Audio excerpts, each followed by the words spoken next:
عشقی که با رقص شروع شد به خیانت دوست صمیمی همسرش ختم شد. اما شوک بزرگ وقتی بود که معشوقش او را رها کرد. حالا او مانده و حسرت خیانت به زندگی خودش. سلام دوستان، به کانال سایه های خیانت خوش اومدید. اینجا جاییه که داستانهای واقعی و الهام بخش خیانت رو با هم بررسی میکنیم. اگر از محتوامون خوشتون اومد حتما دکمه سابسکرایب رو بزنید تا هیچ کدوم از ویدیوهای ما رو از دست ندید. همچنین خیلی دوست دارم بدونم شما از کدوم کشور و شهر هستید.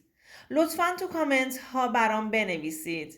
بریم با هم این داستان زیبا رو مرور کنیم و از تجربیاتش پند بگیریم. فرانک هستم. ما 2 خواهر بودیم. پدر و مادرم هم فرهنگی بودند. من از همون بچگی دختر شیطونی بودم. وقتی که وارد دبیرستان شدم با پسرهای زیادی دوست می شدم. طوری که خودمم می موندم که چطور می تونم همه رو با هم هندل کنم که اون یکی متوجه نشه. از رفتارای خودم خندم می گرفت که پسرها رو به بازی می گرفتم. مامانم از این رفتارم خوشش نمی اومد و می گفت با اولین خواستگاری که در این خونه رو بزنه من شوهرت میدم. اما خواهرم برعکس من خیلی متواضع و آروم بود. از تمام حاشیه ها دوری می کرد. از دیگران می شنیدم که دانشگاه حال و هوای دیگه‌ای داره. اونجا راحت‌تر میتونی با پسرهایی که دلت میخواد رفاقت کنی. تنها دلیل وارد شدن من به دانشگاه همین بود. ولی طوری تو خونه برخورد میکردم که همه فکر کنن من عاشق درس خوندن هستم. مادرم همیشه میگفت سعی کن دانشگاه دولتی قبول شی. اما من برام مهم نبود و هدفم فقط ورود به دانشگاه بود. این بود که خلاصه وارد دانشگاه آزاد شدم. اول ورودم به دانشگاه حال و هوای خاصی داشتم. احساس میکردم بزرگ شدم و باید یه سری از کارهام رو کنار بذارم. اما چون با شیطونی کردن خو گرفته بودم نتونستم زیاد جلوی خودم رو بگیرم. روز معارفه وارد یک کلاس شدیم که پسر و دختر همه قاطی بودند. بعد از اون کلاس ها تفکیک شد. من عمران زده بودم و کلاسمون پسرهای زیادی بودند. همون روز اول که وارد کلاس شدم پسری که صندلی جلویی نشسته بود خیلی توجه منو به خودش جلب کرد. صورت واقعا زیبایی داشت. اندامش ورزشکاری بود. تا زمانی که بشینم سر جام نگاه هم بهش بود. خودشم از نگاه هم خندش گرفت. من دقیقا پشت سرش نشستم. از پشت بهش نگاه می کردم. به بافتنی که تنش کرده بود. به مدل موهاش. خلاصه اونقدر دقیق نگاش کردم که متوجه نشدم استاد چی گفت و چی از بچه ها جواب گرفت. هفته 1 بار کلاس داشتیم. هنوز تموم کلاس هامون مشخص نشده بود. بعد از اتمام کلاس اون پسر همراه دوستش از کلاس خارج شدند. من مونده بودم چطور میتونم به سمت خودم بکشونمش. منی که با یه نگاه اول پسرا رو جذب خودم میکردم. اما سر این مونده بودم. برام اون 1 هفته انگار 1 سال طول کشید. روز دانشگاه به خودم خیلی رسیدم. وقتی وارد کلاس شدم دور و برم رو نگاه کردم. دیدم که هنوز نیومده. دوباره از کلاس بیرون اومدم و جلوی درب خودم رو با 1 کتاب تو دستم مشغول کردم. خواستم وقتی که اومد نزدیکترین صندلی رو بهش انتخاب کنم که دیدم از دور با همون دوستش داره میاد. بی‌اعتنا به من وارد کلاس شدن. منم بعد از اونا وارد شدم. از شانس من صندلی کناریش خالی بود. خیلی قشنگ و سریع رفتم سر جام نشستم. قبل از نشستن سلام کردم و بدون اینکه سرش رو بلند کنه و به هم نگاه کنه جواب سلامم رو داد. تا اینکه دوستش به اسم مهدیار صداش کرد. اونم سرش رو بالا آورد و جوابش رو داد. متوجه شدم که اسمش مهدیاره. خیلی خوشحال بودم که اسمش رو یاد گرفتم. خلاصه اون روز هرچی استاد سوال می کرد مهدیار و دوستش زودتر از همه جواب می دادند. منم به هوای تشویقشون یه چیزی می پروندم. اما تمام مزه هایی که اون روز ریختم بی نتیجه بود. مهدیار حتی یه نگاه کوچیکی هم بهم نمینداخت. اما دوستش با هر حرفم سرش رو به من میکرد و بهم لبخند میزد. چند هفته همینجوری گذشت. ناامید شده بودم که نمیتونم به دستش بیارم تا اینکه صحبت از جزوه و اینجور چیزها شد. وقتی که من گفتم که من اون جزوه ها رو دارم، مهدیار رو کرد به من و گفت میتونم اون جزوه هاتون رو کپی بگیرم؟ با خوشحالی جواب دادم چرا که نه، خودم براتون فوتو میکنم. گفت زحمتتون میشه. جواب دادم نه، خودم انجامش میدم. مهدیار گفت پس یا شمارتون رو بدید یا من شمارم رو بدم که وقتی انجام شد بهم خبر بدید که برای هفته بعد آمادگی کلاس رو داشته باشم. تو دلم قند آب شده بود. خدایا چی داشتم میشنیدم؟ یعنی شمارش رو میخواست بهم بده؟ خلاصه شمارش رو گرفتم. بعد دانشگاه وقتی به خونه رفتم چند بار به شمارش نگاه کردم و با خودم خندیدم. ذوق داشتم که شمارش رو داده. تا رسیدم شروع کردم به پیدا کردن اون جزوه ها. کل اتاقم رو به هم ریختم تا اینکه پیداش کردم. سریع رفتم سر کوچمون و فوتوشون رو انجام دادم. بهش زنگ زدم، سلام کردم و خودم رو معرفی کردم. مهدیار جواب داد سلام خانم، حالتون چطوره؟ منتظر تماستون بودم. بهش گفتم جزوه ها آماده است، چطور میتونم تحویلتون بدم؟ بهم گفت آدرس بدید میام میگیرمش. جواب دادم متاسفانه چون پدر و مادرم حساس هستند جلوی خونه نمیتونید بیاید. تو پارک سر کوچمون تشریف بیارید که من بهتون بدم.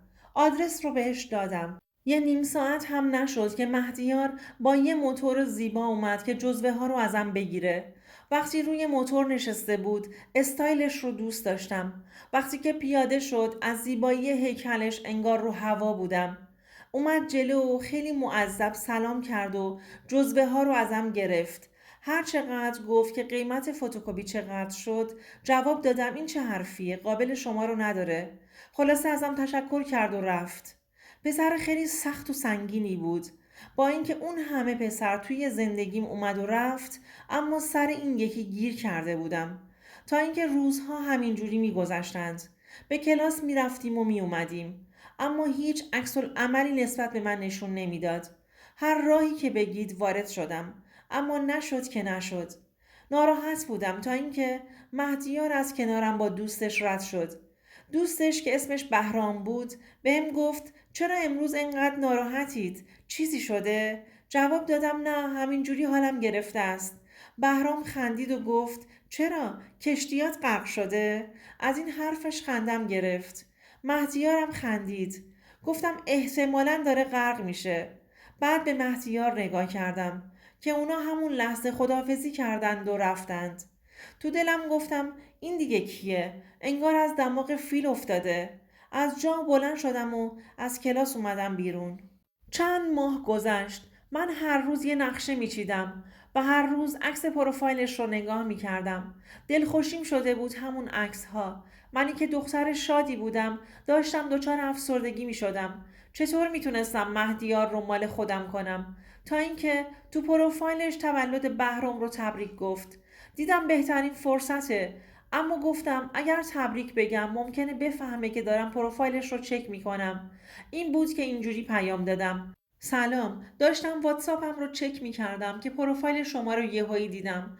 تبریک میگم تولد دوستتون رو. سریع جواب داد و گفت ممنون، فردا تولدشه. اگر دوست دارید میتونید بیاید. من از طرف بهرام دعوتتون میکنم. کلی خوشحال شدم و قبول کردم. آدرس تولد رو برام فرستاد. اون روز تولد بهترین و زیباترین لباسم رو پوشیدم و خودم رو به بهترین شکل ممکن مکاپ کردم. وقتی که رسیدم تولد پسر و دختر قاطی بودند.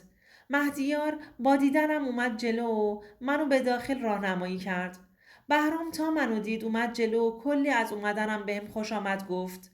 اون روز یکی از بهترین روزهای عمرم بود. مهدیار جذابتر شده بود. یکی از دخترای فامیل بهرام اومد جلو و منو به رقص دعوت کرد. وقتی بلند شدم که برقصم مهدیار یه گوشه وایستاده بود. تا منو دید که دارم میرقصم از دور برام دست میزد. انگار رو ابرا بودم. همون لحظه بهرام دست مهدیار رو گرفت آوردش وسط که برقصن. رقص نور هم جشن رو زیباتر کرده بود. موزیک انگار با من هماهنگ بود. تمام آهنگ هایی که من دوست داشتم رو میخوند. یهو مهدیار سمت من چرخید که باهام برقصه. منم با ناز و اشوه باهاش میرقصیدم. وقتی که آهنگ تموم شد تشکر کردم و رفتم سر جام نشستم. بهترین روز زندگیم بود. با عشقم رقصیده بودم.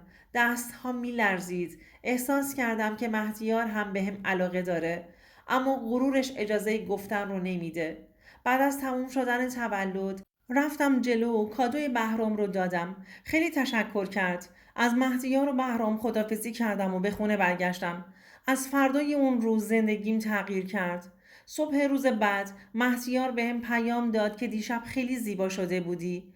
با دیدن پیامش شوکه شده بودم. چند بار به پیام نگاه کردم که توهم نزده باشم. منم جوابش رو به نشانه تشکر دادم. دیگه از همون روز ما با هم دوست شدیم. چند سال از دوستیمون گذشت. بعد از پایان دانشگاه مهدیار بهم پیشنهاد ازدواج داد. منم که از خدام بود رضایت دادم و با هم ازدواج کردیم. اوایل ازدواجمون همه چی خوب بود. بهنام همیشه خونه ما بود.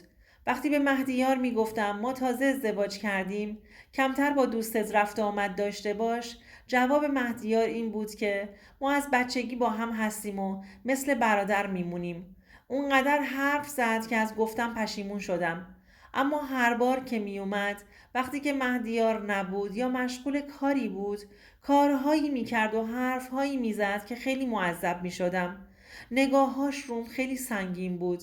هر وقت که به مهدیار می گفتم حرفم رو باور نمی کرد و می گفت چون از اول گفتی که اینجا نیاد داری این حرفها رو می زنی.